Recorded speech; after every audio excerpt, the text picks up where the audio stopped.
Good morning. Good morning, everyone. Today we will discuss about the story of village Palampur. As yesterday we have introduced the chapter, and now just have a quick recap. This chapter is related with some basic concept, which is related to production through a hypothetical, that means an imaginary village called Palampur, where farming is the main activities. The village also has several other activities like small scale manufacturing, dairy, transport, communication, but on a limited scale. Now we'll discuss about the Palampur. Palampur is a connected with a well-developed system of roads, transport, electricity, irrigation, schools, and health centers. And the story of Palampur takes us through the different types of production activity across villages. Now, we will discuss about organization of production. As the main aim of production is to produce goods and services, which we require for essential components. Now we will discuss about what are the organization of production, land, and other natural resources like water, forest, minerals, etc. Second requirement of production is labor. And labor is also having two types, that is skilled and unskilled labor. After that, third requirement, physical capital. Physical capital is also having two types, fixed capital, that is tools, machine, buildings are called fixed capital. And second is working capital. Raw materials and money in hand is called working capital. There is a fourth requirement too, that is human capital, which we will discuss in class next chapter. But for human capital means knowledge and enterprise to be able to put together land, labor, and capital and produce an output. So the factors of production are combining of land, labor, physical capital, and human capital. Now, we will discuss all these factors of production in reference with Palampur. Now, today we'll start about farming in Palampur. First factor of production, that is land, which is fixed. For Palampur, village farming is their main production, and the well-being, that means economic condition of the people, is related to production on the farms. But problem is this, that there is a basic constraint in raising farm production.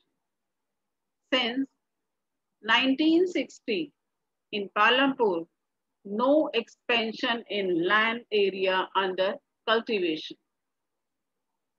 By then, some of the wasteland in the village had been converted to cultivable land, but after that, no further scope to increase farm production by bringing new land under cultivation. Here, the standard unit of measuring land is hectare, but still some local names like Biga and Gunta are also popular in rural areas. But now the question arises, well, land is fixed, but how can we increase the production on the same piece of land? So there are many methods to increase the production on the same piece of land, that is. But before starting that, we will just discuss about Palampur. Palampur, which is resemble a village of the western part of UP. Why UP? Because UP, where green revolution occurred in early phase. All land is cultivated in Palampur. No land is left idle. And during the rainy season, Kharif, farmers grow jowar and bajra, used as cattle feed, that is for animals, food, and after that followed by cultivation of potato between October and December. In winter, that is Rabi season, fields are sown with wheat, and from the wheat produced, farmers keep enough stock for families' consumption and sell the surplus wheat at the market at Raiganj. A part of the land is also devoted to sugarcane, which is harvested once every year. And sugarcane in its raw form or as jaggery, that is good, is sold to traders in Shahpur. And now we have observed that in Palampur, farmers are able to grow 3 different crops in a year.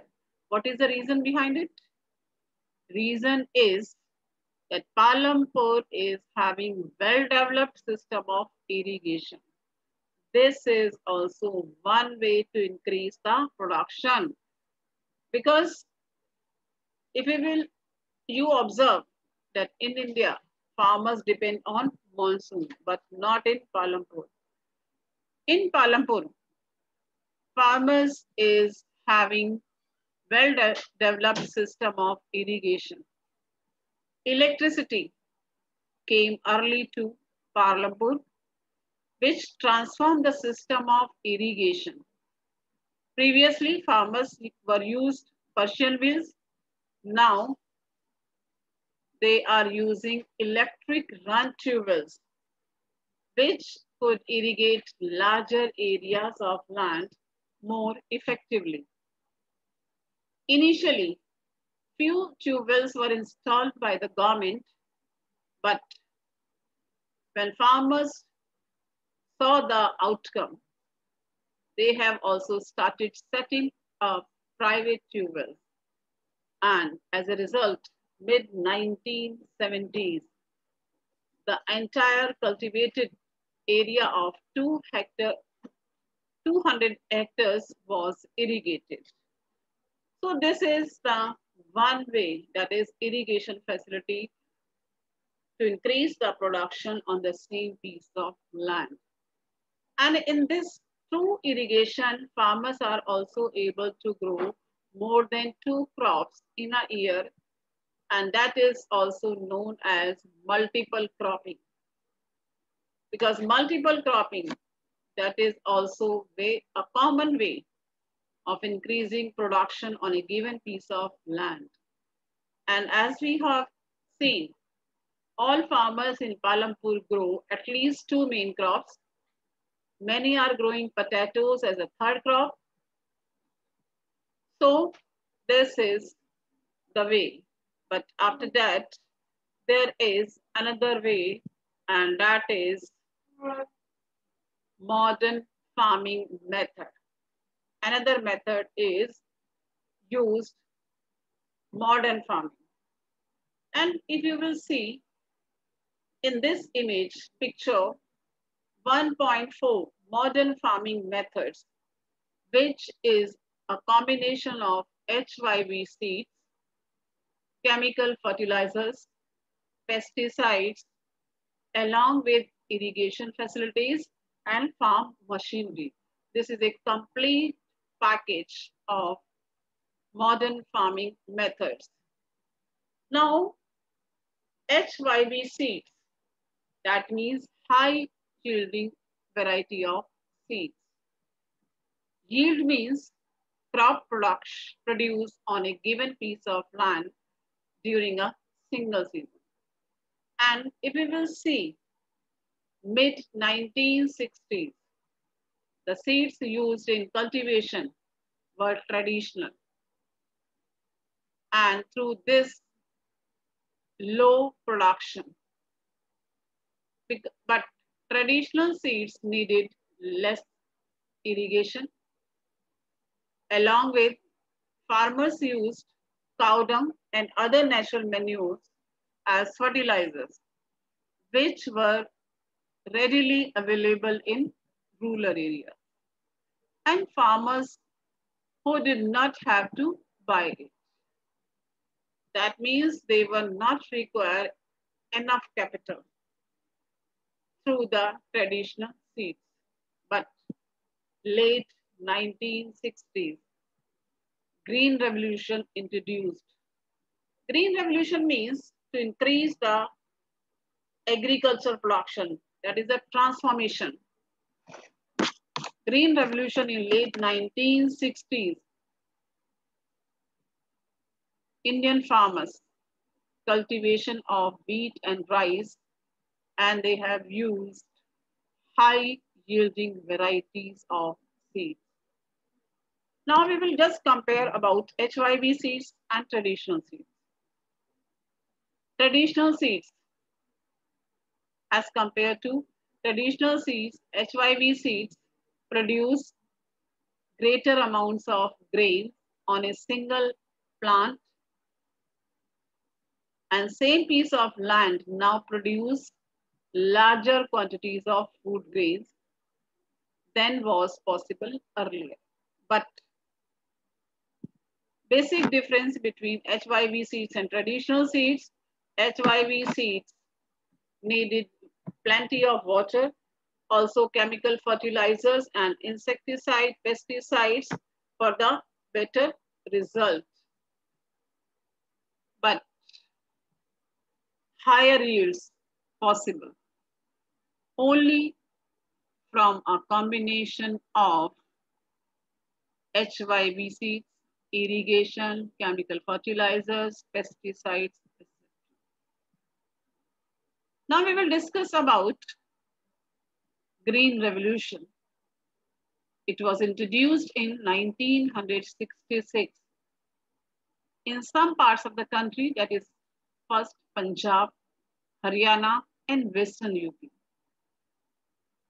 They tried the modern farming methods, and the farmers in these regions set up tube wells for irrigation and made use of HYV seeds, chemical fertilizers, and pesticides in farming.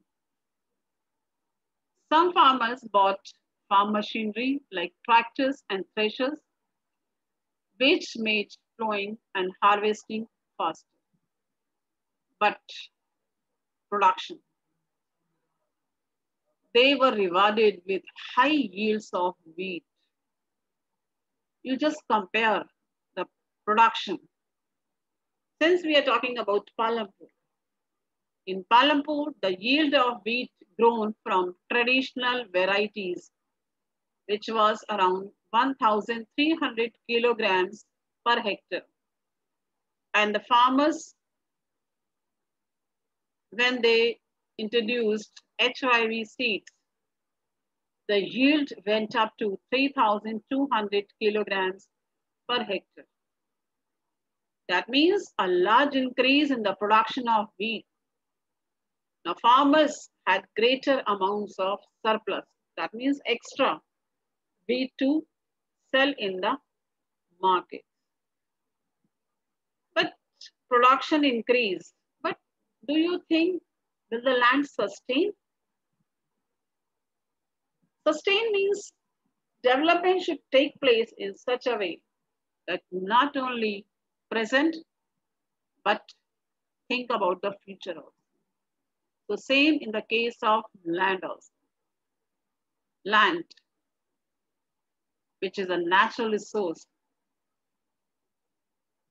We have inherited our land from our ancients, and we have to give it to our next generation.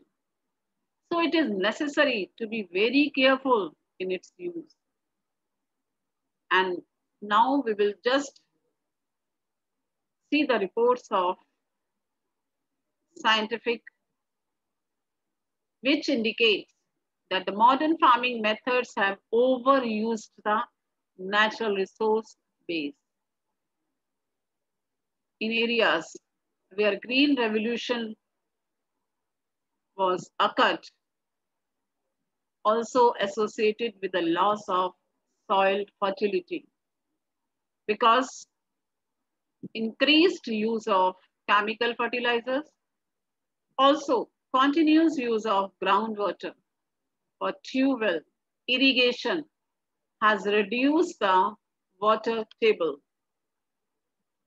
Environmental resources like soil fertility and groundwater are built up over many years, and once destroyed, it is very difficult to restore them. That means modern farming method overuse the natural resources. So now we must take care of the environment to ensure future development of the agriculture. And if we will see the reports of that, because chemical fertilizers provide minerals which dissolve in water and are immediately available to plants, but they may not be retained in the soil for long. They may escape from the soil and pollute groundwater, rivers, and lakes. Chemical fertilizers can also kill bacteria and other microorganisms in the soil. This means sometime after their use, the soil will be less fertile than ever before. And this is the reason that consumption of chemical fertilizer in Punjab is highest in the country. The continuous use of chemical fertilizers has led to degradation of soil health. Punjab farmers are now forced to use more and more chemical fertilizers and other inputs to achieve a sustained production level. That means cost of